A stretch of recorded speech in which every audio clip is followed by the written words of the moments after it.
Right,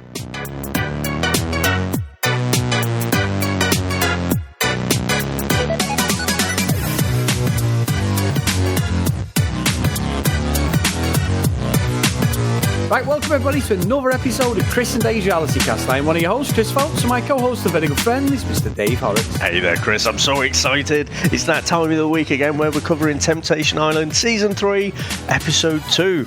And Chris, what do you make to the opening of this one? Well, I don't think it was the most exciting episode, Dave. However, we're starting to see some personalities for some of the actual contestants, not the people who are trying to entice them to cheat and have a good time. Just there's a couple of things I've picked up on tonight, and I think probably the best person to start with is the first bit of real action was with Kirsten, and the whole incident with Evan and her very, very serious. I know she's been in a relationship for 11 years, and she was right to pull up him because he was a complete cock the way he spoke to her and stormed off. But really interesting that I don't know if she's ever seen Temptation Island before, Dave, but she's really looking for either somebody who isn't Julian or just Julian, because it's really bizarre. I think the guys are being dicks and treating it as a holiday. But then again, if you get no attention, would you not do that? I don't know, Dave. Evan was a knob. I can't excuse that, but I'm not sure what she was getting at. They've obviously been given alcohol to get pissed and cheat. Yeah. So I just love it's so trashy. Just ply them with alcohol, get all the fucking inhibitions out the way. Yeah. Just let people act like dicks. We fucking love it, Chris. I guess episode 1 and 2, I'd say even probably the next one, not much happens, does it? In this story that we're going to watch unfold, we need to know the personalities so that when something happens, it resonates more. And I think we're still getting to know who's who. You know, in my notes, I have to write down who's who because I can't remember them. You know, so I think it's still going to be quieter. When we're watching movies and reviewing movies and stuff, we just call it table setting, don't we? It's just putting all the pieces in place, and that's kind of what this episode is. I think when it started off, you know, the girls, you know, we had a bit of a replay from last week and how they kind of separated, and, you know, the girls are all they're actually looking like they're wandering off to go to bed, and then a fucking frat party descends on them with the beer pong in tow. It didn't look too happy, and the reason I mention that is because I come back to Kirsten because, you know, honestly, Chris, for me, they came in like an absolute bunch of pricks. And it was just like a frat party. And so Kristen, more than anyone, pulled them up on it. It's like, this is where we're staying. This is our home right now. And you're just fucking trashing it. So get fucking cleaning it up. And I was like, yeah, fucking tell him, Kristen. Yeah, but that's two 40-year-old guys agreeing with it, exactly, Dave. Yeah. Agree with 20. Where's your coaster? That is going to leave a mark, that is. Who's left the seat up? Yeah, you know, all that sort of stuff. Yeah, you know what I mean? So I think she's right. And she went, you know, I want a real man. I've come here. If it's going to happen, it's going to be with a real man. But I thought, Evan, what a cock, Dave. Just complete dickhead. Yeah, I don't know if we'd missed a little bit that happened before that. So basically, he's the one who's kind of got Kristen cornered. You know, he's a taller guy. He's a sales rep, apparently. So, you know, he's probably used to getting a bit of his own way. And for me, he almost felt threatening the way he was sort of stood over her. And he was saying, look, you know, what's the point in you coming here if you're not going to be open to getting to know people? And, you know, I think something's obviously happened before, but, you know, I thought she was all right to stand her ground. And I think she is going to be one who is going to take her a few weeks to just, you know, chill out, really. You know, at the moment, they've only just left their couple situation, haven't they?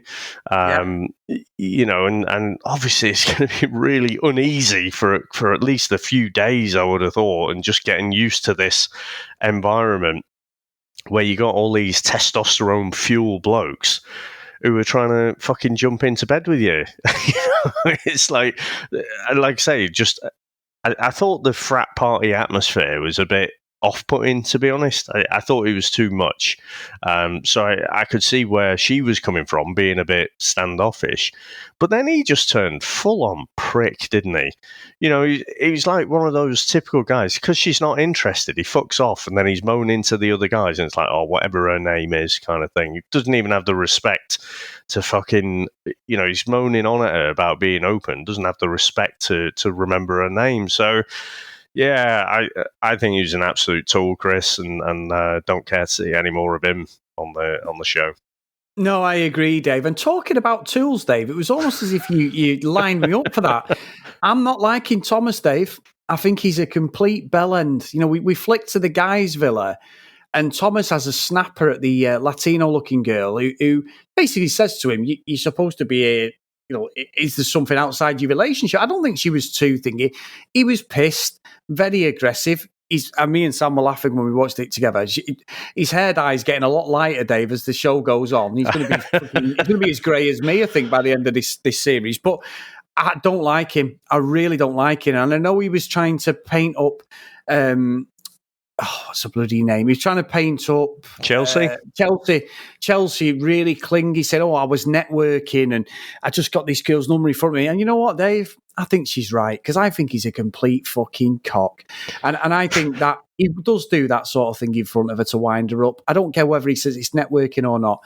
People like that, and as a man, you can clearly see, Dave, he knows what he's doing. He knows how to push her buttons, and he probably is seeing girls behind her back, because as soon as he started saying that, I was thinking, those who doth protest the most, utter horseshit, and he was making her out to be the bad girl in this, and I don't necessarily think she is. I think he's a cheat, and he gets everything he deserves. Fucking hell, you've gone full on there, haven't you? So I've got to say, I don't disagree with everything that you said there, but quite a lot of it. So he was a knob to that girl. I didn't catch what her name was, but the way he snapped at her, like, "Don't tell me what my opinion is," was out of order. And then he tried to back down. He tried to get into his nice guy persona again, and you could see he's kind of bit drunk and rubbing his face, sort of recognise that myself. Not shooting up the double dance fingers, though. Really? But when they were both, so cutting to the end and what her version of events was on the same, the same event, basically. It was all about this networking event. I'm thinking, it's a networking event. The idea is to go and network with people, get people's details. That's what those fucking things are for. So, yeah, he probably was being a bit flirty. But again, she said that's where all my insecurities started. I'm like, but it's a networking event. So I'm not seeing it the same way. I think she's got herself some real issues, and it doesn't matter that it's Thomas, whoever else she'd be with would be the same. And I'm saying all this, Chris, as if I believe it for this 1 year relationship with a couple from LA. I'm still not entirely buying it that they're completely authentic, because they're acting like a couple that's been together for 15, 20 years or something like that. Again, the way they're talking about each other is very, very ill-tolerant of each other. And I'm just not really buying it. But for the show, I'll buy it, but I'm still going to be looking for things. So, yeah, I think, I'm not saying he's completely innocent in this, but I do think she's got some things to resolve herself. She may have, and you could be right, Dave, but I think he's a sneaky little snaky bastard. So I'm looking to see. If I'm wrong, I'll hold my hands up, Dave. But that's what it's all about. There's something definitely weird going on with that hair, though, isn't there? I mean, it's. I can't work out. He was in the pool. I don't know whether he's got like a bit one of them spray things on, like David Finger used to wear. What's he called? He went out with Liza Minnelli.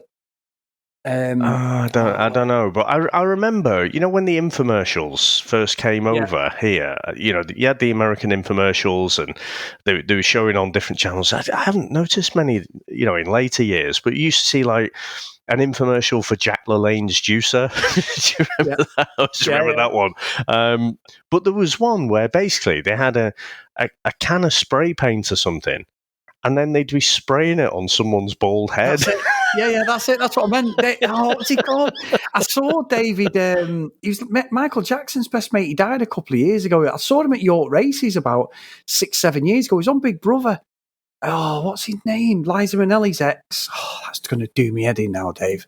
Let me have a look. That's doing my head in. But I think I can see. I can think. Does he wear kind of big, almost like Bruce Lee glasses? Yes, like sunglasses. The late That's him. Yeah. He died in 2016. We were working in about 2015 in York, and we were at York train station. And he'd been to the races because he lived in England a lot. I think he lived for the last few years. He lived in England, but he actually died in the Canary Riverside Plaza Hotel in London. But he walked right across the front of us. He had a massive overcoat on, but his hair was just sprayed on. He had like a little quiff at the front, and the rest of him was bald, but it was like proper black spray on paint on the back of his bald patch. And he walked past, but he had like a pair of white Nike Air trainers on with a full suit. He just looked, and I was like, that's David Guest. And anyway, but yeah, so I think this guy is exactly what you've just said. I think he's got a bit of the old aerosol going on there, Dave. He just looks so bizarre, his hair. Yeah. I remember thinking at the time when I saw this product, though, I'm like, it's just a kind of spray paint. Yeah, it looked ridiculous. But anyway, Chris, so just before we get into where people select their first dates and everything, I thought it was a really interesting discussion between, and I'm afraid I didn't catch her name either, but the blonde girl and Kendall. So a few of the girls sat around Kendall, and they're talking and what have you. And she basically, admits to cheating pretty much. And I did recognize, there was a bit of flirting going on there. Yeah, Alexis, is that the one who gave Alexis? Yeah, that's the one. Yeah, well, I will say about Kendall, Dave, he has never been faithful to Erica at all in their relationship.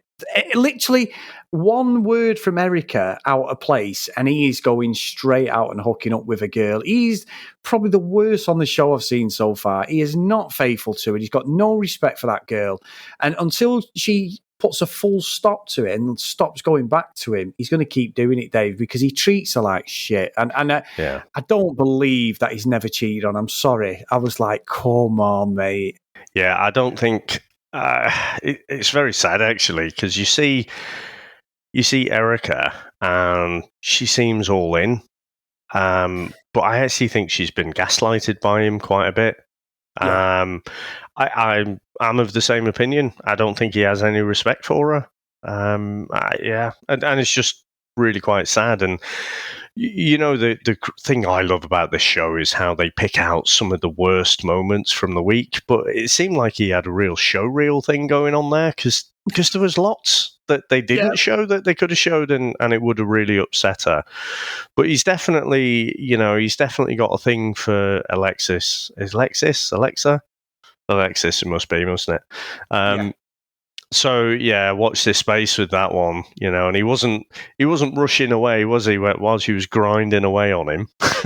Well, Dave, let's be honest. As Sam said, sat next to me, she went, "You might as well have no clothes on at this point." I was like, "Well, pretty much." I did think it was degrading to women, Dave. I must admit. Oh, God. It was. I mean, she might have been working in this. Yeah, she could have been working in a pole dancing establishment, couldn't she? With what she was wearing, I think that's. Yeah, I see what Sam means there. Yeah, it's the whole point. I suppose she got what she wanted, but he's not coming out of it at all well. Just a cheat for me, an absolute cheat, and she deserves better. Unless he makes an absolute 180, she needs to get the hell out of Dodge with him straight away. Yeah, I mean, sticking on them two, though, because when they're picking the first dates, we'll go through the different couples. He hasn't even done anything by the time of the first dates, but his reaction to Erica, she's sort of looking at him, and he's averting her gaze. And I'm like, that's a bit weird. You compare that to like Corey, who's looking over to Erin and saying, I love you, giving her the reassurance. You're going to be in for a fall, mate, as well. But unfortunately for you, but I just thought, again, just massively disrespectful. And it's not as if he's kind of got anything to be guilty about that we've seen anyway at this point. But I just thought he could have reassured her a little bit. He could have acknowledged her existence. And I didn't like that. And when he picked Alexis to go on a date, I think Erica said, she stepped forward even before he said anything. I rewound it, Chris. She didn't, because I thought, I don't remember seeing that. She didn't, but she was just very quick off the mark. But whereas, some of the guys are being respectful, they walk up and then they walk back, he's like he's holding her hand and everything all the way back and really rubbing it in. And so, again, for me, that was just another clue as to how much respect he's got for Erica. Yeah, I agree. And what made it worse is Erica picks Lex and he just disrespects. Like, what's she supposed to do? Stand in the corner while you're getting dry humped by some fucking stripper? Is she supposed to not play the game? Is she supposed to fucking, just be... I don't understand what... You know what, Dave? The more we watch these reality shows, right, it shows how human beings are so fucking full of double standards, aren't they? It's all... A lot of the people on these shows, and this obviously translates to real life, Dave, is do as I say, not as I do. Yeah. Kendall will be the first one to go over there and try and throw a punch at whoever Erica is with. But not the fact that what he's done previously, that just goes by the by. But he'd be the first one to... If he could cheat on her 10 times. If she cheated on him once, he'd be in uproar. Oh, my God, David. He'd be calling her all sorts of names under the sun. He's just a player, and she needs to fuck him off. But great TV, though, Dave. I'll be honest. I don't... Yeah, sorry. It's brilliant, isn't it? Yeah. No, I agree. Because he's saying, like, let the games begin.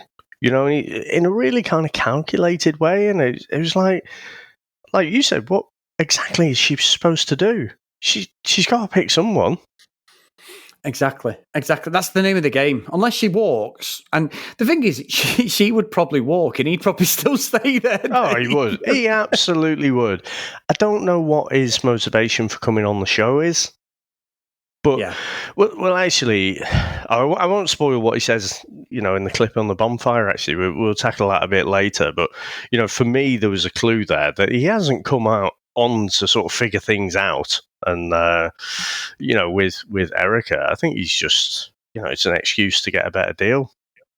Yeah, I think so. I think he's the type of guy where he'll be watching it with his boys, go, watch this. Oh, yeah, I had a bit with her and they didn't do this on camera. He's just going for the bit of fame as well. And he's dragging someone else into it who he's supposed to love. So, yeah.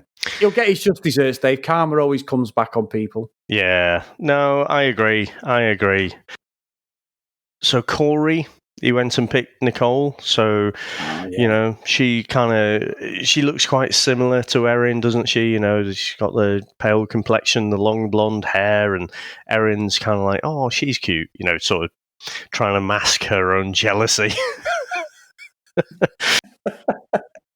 When Thomas picks Lauren, again, you go to the side clip, don't you? And Chelsea's saying, oh, he's so flirty and he could be leading them on. This is, for me, again, where she's digging him out unnecessarily and bickering and picking at him. Yeah. That's why I say I don't think it's all him in this one. I think this is... I don't know why they're together, to be honest, Chris. No, I don't, because I think, Dave, I think what you're saying is correct. I'm still sticking to what I say about Thomas. He's a fucking cheat, and with Chelsea, obviously, she goes on the date with the guy who's into the same stuff as her, the scuba diving, the snowboarding, everything he does, she does, and she was like, and again, opposites sometimes better. It's great to have an interest together and things like that, and I think for her, like you say, they're from LA. They're obviously from some talent agency. They've probably gone out together twice for a fucking Burger King at social distance in the summer. Now, oh yeah, we went out once last March and we've gone out again. We've been together a year. All right, whatever. So she seems more into Thomas than he's into her. However, I think Chelsea may be looking at it thinking, you know what, there's better people out there than Thomas. And I feel that by Thomas doing that, I think she's getting some of the validation and doubts. It could be her, Dave. I could be wrong. In the next episode, she could be a raving psychopath. And I'm like, oh, well, that's a great judgy character, Chris. But I just don't feel that Thomas is into it as much as she is. Even if it's a fake relationship, she's acting better than him if it isn't real. Yeah, again, I'll let's go with it as if it's real, because again, the year thing just doesn't match up for me. But let's take it at face value. What makes me laugh in this thing is the fact that you've got the singles in there, and their job, Chris, the reason they're there is to try and break up an existing relationship. Obviously, not just any random person, but someone that they're probably interested in. I hope that, if they have a relationship after the show, they don't expect that person to be faithful. Given how they've met. But that is the singles' jobs. So when old beardy Blake there is saying to Chelsea, well, you are worth it. You are enough. And she's like, oh, yeah, and Thomas doesn't make me feel like this. I am enough. I'm just like, are you falling for this? Really? Yeah. I just couldn't believe it. And I think, again, I forgive Thomas less. If I take this 1 year at face value, then he should be making that clear. But I'm thinking maybe for like Julian and Kristen, they've been together for 11 years. Well, someone who she's not been with can come in there and tell her everything she wants to know, in terms of, just say all the right things. It doesn't mean he means any of them.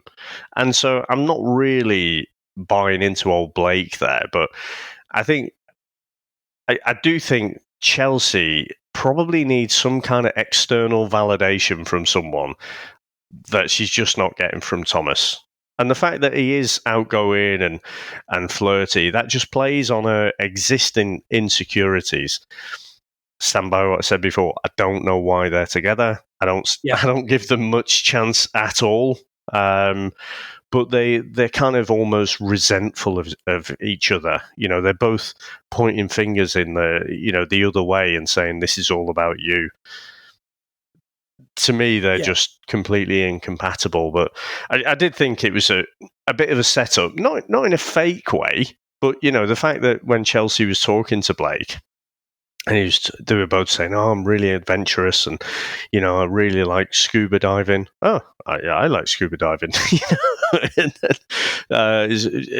She was saying about liking something else and he liked that as well. So I think they could have some kind of connection, but I'm not changing my opinion from last week on Chelsea and Thomas. They've definitely got no chance. In fact, I might even downgrade my 1 out of 10 prediction to 0 out of 10. I'm that confident. The only reason they'd stay together is if they thought they could make the other person's life a misery and make them suffer. and they put that over their own happiness. So no chance for them. No, I'm with you, Dave. I agree. And I think another couple who are not going to be together for much longer is Erin and Corey, Dave. Now, I think Erin goes out with Griffin. It's very much pro-athlete talk. She's like captivated that somebody understands her world. Corey's very insecure. He's literally crying at every turn. Even when he picks his date, he doesn't really want to do it. He's sort of like looking over to her as if say, he picks Nicole, doesn't he? And even Erin's like, oh, it's cute. But she's saying in the VT, crying, saying, oh yeah, I just want him to be happy. And that to me is like a cop-out to say, well, if something happens, I know I'm not compatible with him. He needs to find someone else. And I think Corey, he's very similar to me, like Chelsea. He needs to absolutely just get some respect for himself. He's a good guy. She might be a good person, but I just don't think they're compatible. And I think for some reason, this pro-athlete stuff, she's a professional soccer player. And obviously she's got to spend a lot of time traveling, probably around the US a lot. I mean, at one point would have been around the world as well if she's playing for sort of the USA and that.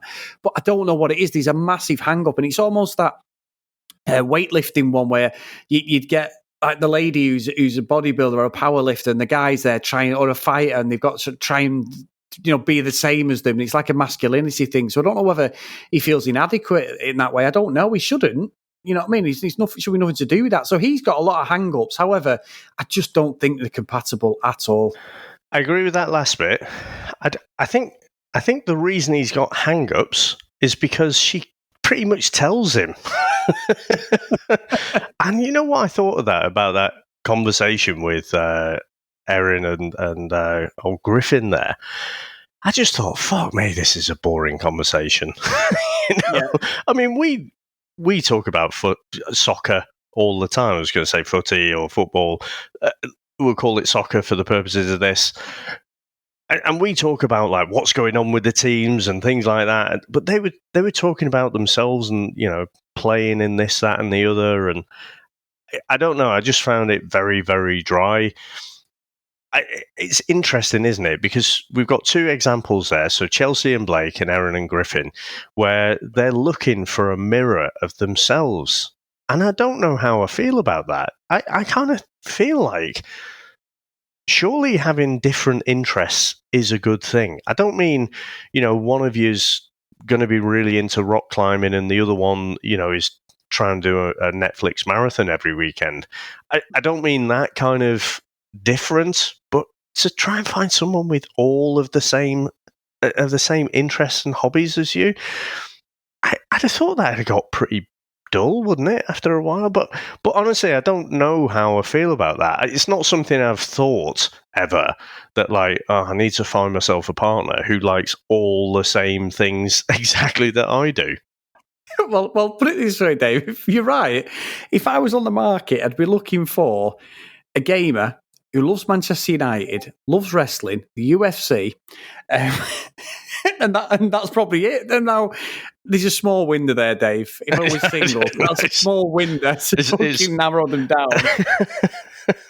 In a Venn diagram, you are in the middle there. That's what I mean. You're never going to find that. If you go out and try and find that person with your interests, like I do a lot of the YouTube travel vlogs and all that. It's like people are just, I could tick loads of things, or you would be the same, Liverpool fan, into comics, like basically similar to mine, and your interests are similar to mine. You'd be like, if the chances of getting wondered where you're going with that. All right.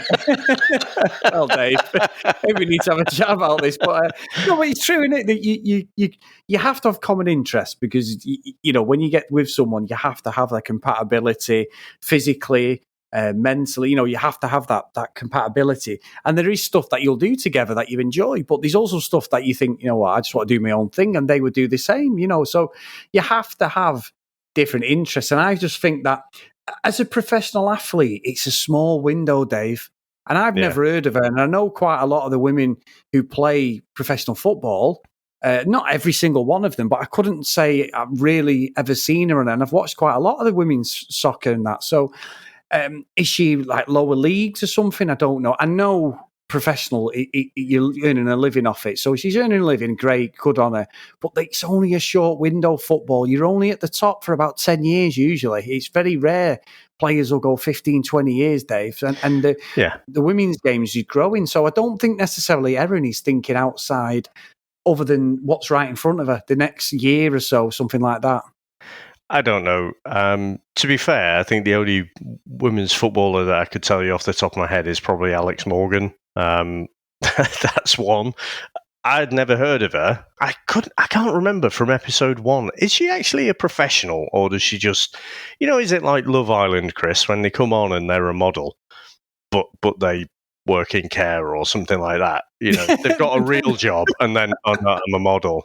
Right? No, she did say it. Honestly, she did. Well, old Griffin there, he's not.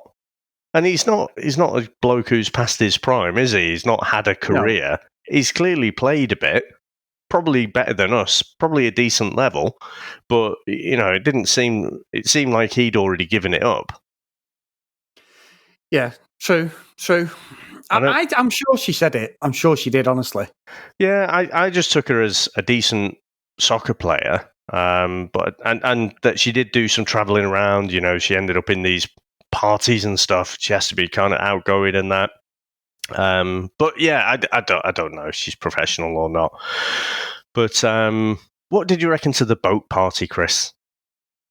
I don't know, Dave, because the way they film it, everything's just set up, in it. Like it's like they're getting cues all the time. Right, you need to be here. You need to do this. You know, like it felt like they'd done a couple of runs at what was going on that. I don't know. It just felt like really, really forced to me. Yeah. I don't know. I thought, again, did look like fun, if I'm honest. Yeah. I think the main thing I sort of took from that is Kendall can't swim and needed a float. So you're not fucking good at everything, are you?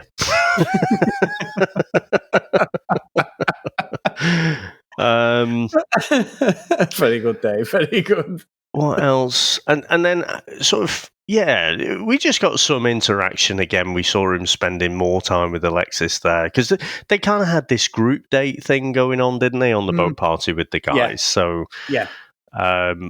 I thought, what was it? Julian. I thought he looked like he was having a good time.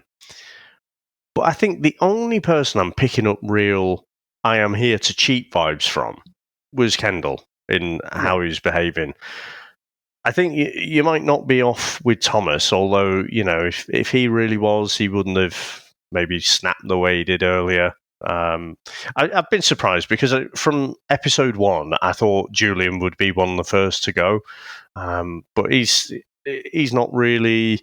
He's done all right, hasn't he, in terms of being faithful and stuff so far. Yeah, there's nothing I've seen to suggest he's going to do anything at the moment. Yeah. What did you reckon to Erica's date? Because she chose Lex. So we've spoken about Kendall. And she ends up getting quite teary, doesn't she? Yeah, again, Dave, this is not the show for her at all. I think Kendall's just absolutely thrown her under the bus and just completely knocked any bit of confidence out of her. It's bizarre, isn't it? Because we don't know. When people live together, it's 24/7. It's not a reality show. It's like we watch Love Island. They get together, all these people, because they think it's amazing. They're all fucking having sex. They're all loving each other. They're getting a suntan. They're getting fucking free holiday. That's not real life. They're getting fucking a month to 6 weeks in this villa where they're getting free food, free drink, free clothes. They do what the hell they want. They've got gorgeous people throwing themselves at them. They're getting a couple. And then at the end of it, it's like, it just didn't work out. No, it didn't work out because you've got to go and get a fucking job like real people. And you might see the person you love for 2 or 3 hours every night, or some people don't even do that. If one's working nights, one's working days. Yeah. It's not real life. So I think that's where the Julie and Kristen, just going slightly back on them, that's why maybe they seem a lot more mature because they've been together for 11 years. But the next episode, he might have his fucking boxers on his head, fucking whacking his tackle on everyone's head. I don't know, Dave. But at the moment, it looks like they both, even Kristen, they look quite sensible. Yeah. All the others don't look like they've ever really spent any time. Kendall and Eric have been together 2.5 years. They're the second longest couple out of the 5 that we've got. And he doesn't act like he's even been with it. He looks, even though I'm slagging Thomas up, he looks like him and Erica have only just got together. And they're like the second longest couple. And I just think she's had 2 years of this. And if they have lived together, which I think they have, what the hell goes on behind closed doors with someone like that? I bet he's an absolutely top guy when he's with her. I bet he treats her like a queen and everything, but when he's not with her, he's a fucking nightmare. I don't believe that's the case. I think he's gaslighting her, He does a lot for me in his own way when she's talking to Lex. So this is before she kind of breaks down. And then she says, she feels like she's operating in a business. I think he's reinforcing that negative opinion he has on her onto her. And I think back to season 1, I can't remember the couple's name, but straight from the off, they were bickering all the way through. From episode 1, they were just bickering. And you're sort of thinking, they've got no chance. But actually, I remember that she did, at the first bonfire, she went nuts. And I can't remember what the guy did, but he did almost nothing. I think another girl put her hand on his arm or something, and then he kind of flinched away. Yes. And then he's in the diary room. He's like, oh, no, I don't believe it. What have I done? You know, that was one of the rules, no touching.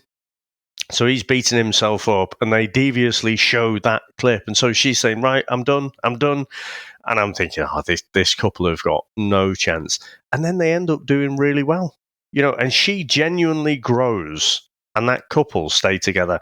I don't think Kendall and Erica will stay together, but I think she's got to kind of get over this lack of self-esteem that she's clearly got right now. I think she only sees herself as being part of Kendall's life, and she has to recognize that she's more than that. And I think, you know, plenty of people will give her attention. And like I say, I'm not sure. Well, I'm not sure. I don't buy it when a lot of the guys are saying. But actually, I think, you know, she needs to hear that from a few guys as well, and start to build up her confidence, because she doesn't deserve to be treated like she's clearly been being treated by him. Yeah, I agree. I totally agree, Dave. It's interesting, isn't it? Because we did The Bachelor yesterday, and what a difference. Maybe the people who did The Bachelor should watch this and go, you know what, fuck that, I'm staying single. Yeah. Well, yeah. Don't get me The Bachelor. Well, I tell you what, one thing that was interesting, watching this so quickly after The Bachelor, you know, because when you have a date, a single date, it goes on for ages, doesn't it? You know, there's a day portion to it, there's a night portion, usually whip in someone to give you a bit of a, you know, your own private concert kind of thing. Whereas the dates here seem really, really short. But the best bit, Chris, the bit that I love this series for is the bonfire. And we didn't get to see everything, so we're going to have to wait a bit for next week, aren't we? But, you know, again, it was Erica that we've spoken a little bit about before. When they're all getting there, though, I did have to laugh, because I am enjoying old Mark Wahlberg there. But he's kind of... What he's selling is that this is a journey of growth. And this is, you know, this self-discovery, and the right person might not be the person that you're with right now. Maybe you'll find you've got a better connection. It's like it's this altruistic, you know, spiritual thing. And he's like, I understand that some of it's painful to watch. And I'm thinking, yeah, but it makes great TV, doesn't it, Mark? That's exactly, it's this spiritual growth. That's exactly why you show all these worst moments, isn't it? You know? I know. It's fucking nonsense. That's the whole point of the show. And he wants the ratings as well at the end of the day. He wants a fucking job at the end of it. So this is exactly what it's that pretend sympathy in it with them all. You know, he probably he reminds me slightly, you know, he reminds me of Dave, and this is a real reach. He reminds me of Killian out of The Running Man. Oh, yeah. He looks a bit like him, doesn't he? Yeah, he does. Yeah. To the cameras, he's like that to all of them. Oh my God. And I bet he's like that to Erica, like, oh, it's terrible, you know, and it's really bad. And as soon as he walks off, he's like, fuck off, get them filmed, get him in with someone else, everything. Think of the ratings, baby. Think of the ratings. Yeah. Who do you love? Ben Richards. So, so the first one up was, you know, Chelsea saw a bit of Tom. And again, considering we know from previous seasons, they showed the worst thing that you can possibly show, don't they? And all they could get of Thomas was another girl's, you know, he was describing this network event, and another girl saying to him that you shouldn't be with someone who gives you that sick to your stomach feeling, which Chelsea then repeats, you know, in an agitated way. You know, and she starts talking again about, you know, this is the root of her insecurities. And again, we spoke about it at the top of the show. I think she's got some things to work out. You know, earlier on we saw, you know, with a fucking thong on, jiggling away in front of the guys. You know, and it's like, well, again, it's this double standards thing that all of these people on the reality shows seem to exhibit, Chris, where it's not okay for him. In this week, this one individual week, I'd say he's got more cause to be upset than she has. Yeah, you know what, Dave? That's a great point. I forgot about that because that was actually her, wasn't it, doing all the gyrating with the guys and stuff. She knew what she was doing there, definitely. Yeah. But again, I forgot about that. what would she say to that? It's just like, oh, I'm just having fun. It's just a party, getting flipped upside down by some bloke. And, again, I'm not saying there's anything wrong with that, but it just seems she's holding him to a different standard than she holds herself to. Yeah, that's a good point. She's holding him accountable for his actions, but not her own. And that's where I'm calling Kendall out for that and stuff. And I've called Thomas out. So I'll take a hit on that, Dave. I think you're right. Yep, and of course we knew it was coming, but Erica sees, Kendall, and I thought I actually felt a bit crushed for her. I know we spent quite a lot of time on Kendall and Erica, haven't we? But I think the gyrating bit was bad enough. But I think you could almost say, in that party environment, she's never going to be happy about it. But, it wasn't him going out of his way to, chase after some girl and gyrate on her. I thought the thing that would have cut deeper was the fact that he was saying, the way they communicate is different. He was saying she's more of an emotional communicator, whereas he's more practical, and he's looking for someone who understands him a little bit more. Yeah, that's naughty. So not like I'm trying to figure things out, and we've got our troubles, and he's looking for someone to communicate better with. I thought that was the biggest indicator that he's not here to try and be tempted. He's gone to the sweet shop, Chris. Yeah. He's going to have a great time with it, going to get some Instagram followers. And I felt really sorry for her at that point. No, I think you're right. And obviously we only got them two, so we've still got the next week's bonfire, haven't we, to lead into? Yeah. We only hit two couples. So yeah, I agree. Terrible for her. And is she going to last? I don't know. I honestly don't know. Maybe she'll come out of herself and go, you know what, fuck it, I'm going to enjoy myself. I hope so. Like I say, I hope that she gets a bit of attention from different blokes, and I'll buy a little bit. I'll drink a bit of the Mark Wahlberg Kool-Aid here and say I think for her, I think it might be a question of personal growth and just learning what her own worth is. And that she doesn't have to be with someone like that who treats her like shit. Yeah, I agree. I think that's perfect. I absolutely agree. And I don't condone cheating, Dave, but I do think that sometimes you see things like this and you're like, why shouldn't she make herself happy? She's very unhappy, not because of her want to try him, but just from his actions. So, and she doesn't even have to couple up with any of the guys, does she? She just needs to have a good time. Have a great holiday, all expenses paid for. See that you thought your heart was with someone who treats you like shit. See that they're actually treating like shit, and let the people around you confirm that. Yeah, you don't deserve this. It doesn't have to be about her just leap into another relationship. I don't think. No, I think you're right. I completely agree on that, Dave. Did you catch anything else from tonight? No, I think that was it, Dave. I think we've stepped through it really well tonight, and I think leading into next week, I can't wait for the finish off the bonfires. If I'm being honest. Yeah. So obviously we're going to have the other girls. Will see some clips. I don't think I don't think Kristen will see anything that Julian's done. Can't think of anything that he did particularly. Even when there was a girl trying to gyrate on him, and he basically he went so far back he fell off his chair. So I think he'll be all right. Corey, I can't think.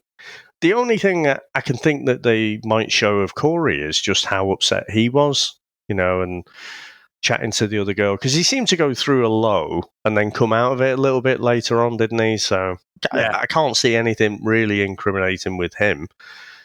But who knows? Can't wait, exactly. Chris. Can't wait. No, I'm with you, Dave. I'm with you. So, guys, you want to contact us at CD RealityCast. If you want to email us, cdrealitycast@gmail.com. And been a great episode, mate. Really, really enjoyed it. And I'll see you next time. Bye now.